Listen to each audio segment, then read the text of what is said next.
Assalamualaikum warahmatullahi wabarakatuh. Perkenalkan, nama saya Afiza Adawiyati Sholihah dari Program Studi Hubungan Internasional dengan nomor induk mahasiswi 2020103603111262 dari kelas P2KK Rashid Ridho nomor absen 5. Di sini saya akan menjelaskan materi tentang keputrian. Yang pertama, saya akan menjelaskan pengertian toharoh. Jadi, toharoh menurut bahasa diartikan dengan kebersihan dan bebas dari segala kotoran. Sedangkan menurut syara adalah gambaran hukum yang pengertiannya menunjukkan bebas dari hadas dan najis. Dengan demikian, toharoh adalah kegiatan mensucikan diri, badan, pakaian, dan tempat dari hadas dan najis yang menjadi penghalang sahnya ibadah seperti sholat, puasa, membaca Al-Quran, dan tawaf di Ka'bah. Lalu, saya akan menjelaskan pembagian toharoh. Secara garis besar, kegiatan toharoh meliputi mensucikan diri dari hadas, baik hadas besar maupun hadas kecil dan najis.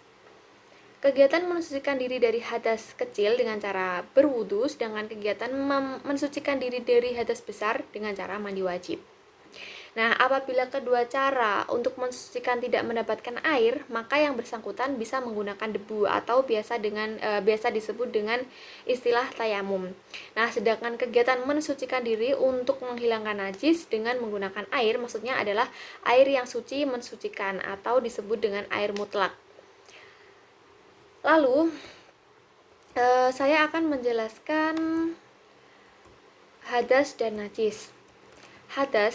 Saya akan menjelaskan hadas terlebih dahulu. Hadas adalah keadaan tidak suci yang disebabkan oleh keluarnya sesuatu dari dalam diri seseorang melalui dua lubang di bawah, yakni saluran depan, kubul atau kelamin, dan saluran belakang, dubur atau anus. Nah, hadas wajib disucikan karena menjadi penyebab tidak sahnya suatu ibadah seperti sholat, puasa, membaca Al-Quran, dan tawaf di Ka'bah.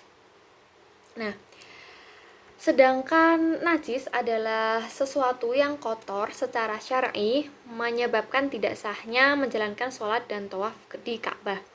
Nah, najis wajib dihilangkan. Jika ada najis yang menempel pada bagian badan kita, maka terlebih dahulu kita harus membersihkannya. Baru kita mensucikan diri. Nah,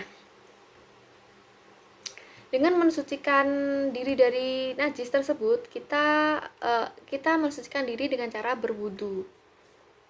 Nah, perlu diketahui bahwa sesuatu yang keluar dari dua lubang di bawah seluruhnya najis, kecuali sperma atau mani dan keputihan. Akan tetapi, najis yang menempel pada badan atau pakaian atau tempat yang tidak menyebabkan batalnya wudu, tayamum, atau mandi wajib. Oleh karena itu, najis cukup disucikan saja. Nah, kemudian saya akan menjelaskan permasalahan yang berkaitan dengan hadas. Sini saya akan menjelaskan madhi dan wadi. Madhi adalah cairan putih bergetah yang keluar akibat nafsu atau syahwat seperti saat mengingat senggama atau sedang bercumbu. Madhi terdapat pada laki-laki dan perempuan dan lebih banyak pada perempuan. Nah, pada laki-laki kadang-kadang madhi keluarnya tidak terasa dan tidak sampai menetes. Biasanya madhi keluar sebelum sperma. Sedangkan wadi adalah cairan putih kental yang keluar mengiringi kencing. Dan keluarnya madhi itu menyebabkan hadas kecil. Baik wadhi maupun wadhi, keduanya merupakan najis. Lalu saya akan menjelaskan haid dan istihadah. Haid menurut bahasa adalah as-sayalan atau mengalir, dan menurut syara adalah darah yang keluar dari organ reproduksi perempuan dalam waktu-waktu tertentu, bukan karena penyakit atau yang lainnya. Nah, secara fisiologis, darah haid berasal dari sel telur atau nuklus wanita pada masa subur dan tidak terjadi pembuahan.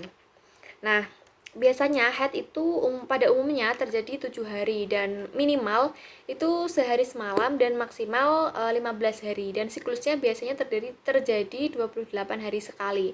Tetapi haid pada setiap wanita itu berbeda-beda karena kita wanita mempunyai hormon yang berbeda-beda pula. Ada yang satu bulan 2 kali, itu masanya 15 hari sekali. Dan apabila melebihi dari 15 hari, maka disebut dengan darah istihadah. Istihadah adalah darah yang keluar dari organ reproduksi perempuan bukan pada waktu haid. Biasanya disebabkan karena penyakit atau hormonal atau pengaruh alat kontrasepsi, pengaruh obat, pengaruh psikis, dan yang lainnya. Biasanya kalau kita stres gitu bisa jadi penyebab dari istihadah. Atau hormon kita bermasalah juga bisa menyebabkan istihadah.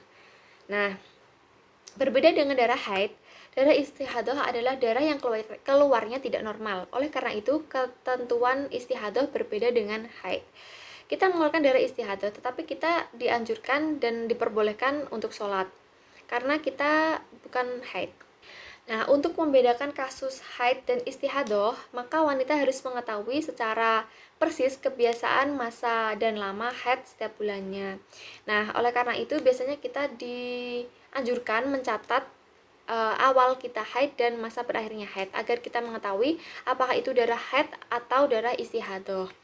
Nah, di samping itu dia juga harus pandai membedakan warna dan sifat-sifat darah haid atau darah istihadah. Nah, lalu selanjutnya saya akan menjelaskan tentang nifas. Jadi, nifas adalah darah yang mengalir dari rahim saat dan seusai melahirkan. Nah, darah nifas ini adalah darah yang tertahan dalam rahim pada masa kehamilan. Maka saat melahirkan, darah ini keluar sedikit demi sedikit. Darah yang keluar sebelum melahirkan yang seiring dengan cairan penanda melahirkan adalah darah nifas juga. Nah, adapun masa nifas adalah 40 hari setelah bayi dilahirkan. Kemudian saya akan menjelaskan tabarruj. Jadi, pengertian tabarruj sendiri adalah berhias dengan memperlihatkan kecantikan dan menampakkan keindahan tubuh dan kecantikan wajah. Nah, menurut Imam Bukhari adalah tindakan seorang wanita yang menampakkan kecantikan kepada orang lain. Nah, ciri-ciri tabarruj adalah menurut pendapat Mujahid bahwa seorang perempuan yang keluar dari rumah dan berjalan di antara lelaki. Terus menurut pendapat Qatadah bahwa seorang perempuan yang berjalan berlenggak-lenggok dan penuh gaya dan genit seperti fashion show, kontes kecantikan atau sejenisnya. Nah, di situ perempuan didandani secantik mungkin dan berlenggak-lenggok di atas panggung menunjukkan kemolekan tubuhnya dan kecantikan wajahnya. Dan yang seperti itu disebut tabarruj. Dalam Islam tidak diperbolehkan. Nah, pendapat Ibnu Abi Najih bahwa seorang perempuan yang memakai wangi-wangian. Kita sebagai perempuan hendaknya memakai wangi-wangian secukupnya saja. Karena ketika kita memakai wangi-wangian secara berlebihan dapat menimbulkan zina. Nah, pendapat dari Al-Kalabi bahwa perempuan yang mengenakan pakaian yang terbuat dari batu permata, kemudian ia memakainya dan berjalan di tengah jalan. Nah, yang terakhir, perempuan yang mengenakan kerudung namun tidak menutupnya hingga terlihat anting-anting dan kalungnya. Nah, itu dapat kita lihat pada tren zaman sekarang ya. Fashionnya perempuan sekarang itu kan dia berjilbab tapi rambutnya terlihat sedikit, lalu dia memakai anting di luar jilbabnya, lalu dia menampakkan kalungnya, karena itu merupakan style zaman sekarang. Padahal dalam Islam sebenarnya berpakaian atau style seperti itu tidak diperbolehkan. Maka hendaknya wanita atau muslimah memakai pakaian yang sesuai syariat Islam, yaitu menutup aurat, tidak memakai pakaian ketat, tidak memakai pakaian yang rawang, dan sederhana saja, tidak boleh berlebihan. Terima kasih.